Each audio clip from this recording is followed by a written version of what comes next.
I don't know how many times I've had to tell men this, but I need to tell y'all again, definitively, once and for all, men did not build the world. We didn't build the world. I've told men this many a times.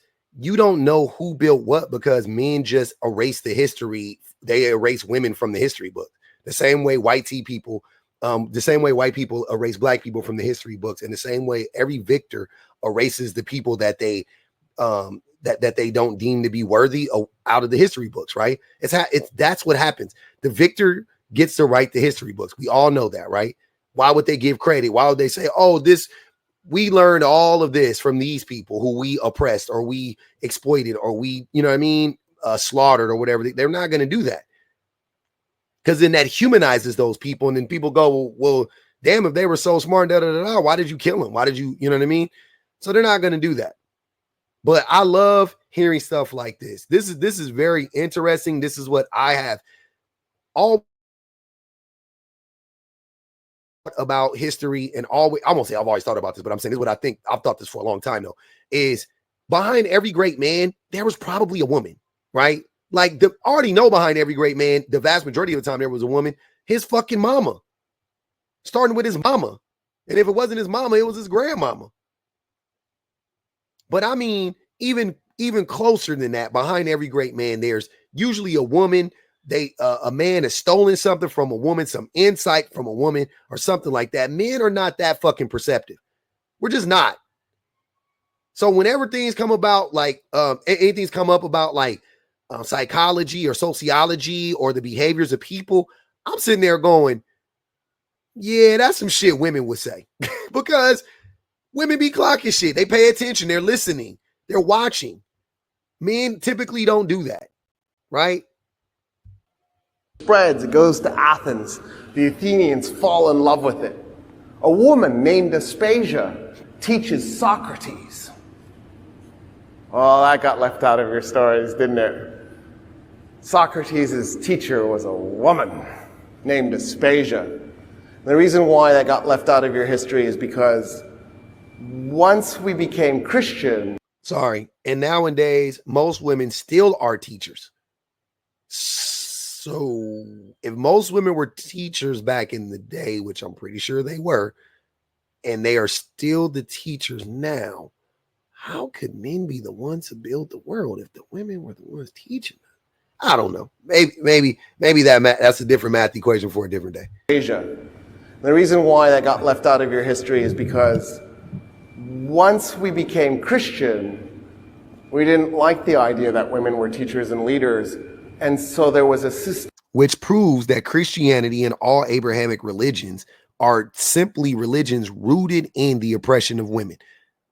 I've said that 1,000 times too, that Abrahamic religions were built so that they can oppress women, specifically women. Like, not to say other people can't get oppressed in that, like other people don't get oppressed, but the group of people where they were targeting the most were women in those books, in those religions, without a doubt. This is proof of that.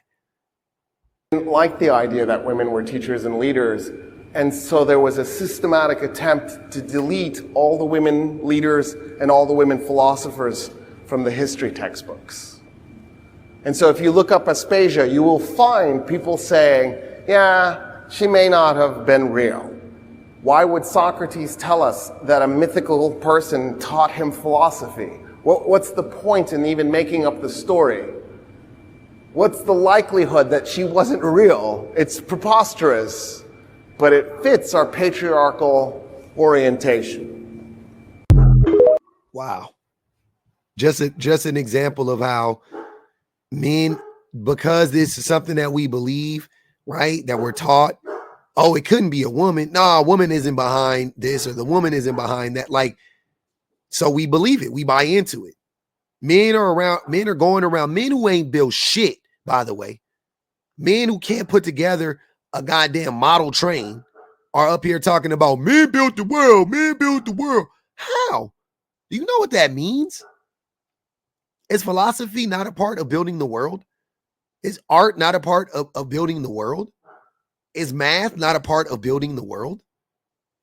Is the only thing that you would consider to be building the world the people who put hammer to nail? That's the only way to build the world? Not the architect, not the person who came up with the designs. No, not them.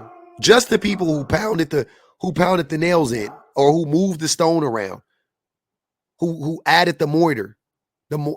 No. That's not who built the world. We all built the world. Men didn't build the world. We all built the world. Men and women. Gay and straight. Tall and fat. Short and we all built the world. I said tall and fat. Skinny and fat. Short and tall. Sorry. We all played a role, and we all continue to play a role. But we have this bastardized version of history where every marginalized group is excommunicated, where every marginalized group is removed, redacted from history, from the annals of history. And men conveniently just go around talking about, well, men built the world, because if you got more and more specific, rich men built the world. That's why we know the Rockefellers, the Purdues, the Johnsons, the Smiths, the Washingtons. That's why we know them. Wealthy men built the world, right? According to that, I mean, why do we stop at men? Well, a man did, so it's a man. Like, why don't we keep going? Well, what type of man built the world? Who are they? Any black man saying that the man built the world? Your black ass didn't build it. According to the history books, our black asses didn't have nothing to do with it. When a slave invented something, his slaver, his captor got credit for it. The man who enslaved him got credit for it. When a woman invented something, she didn't get credit for it. Her husband did. If a child invented something, the husband did. You know how many children invented shit? You know how many women invented shit? You know how many slaves invented shit? You know how many non-white, wealthy white men have invented shit? Oh, you don't know, because they fucking don't tell you.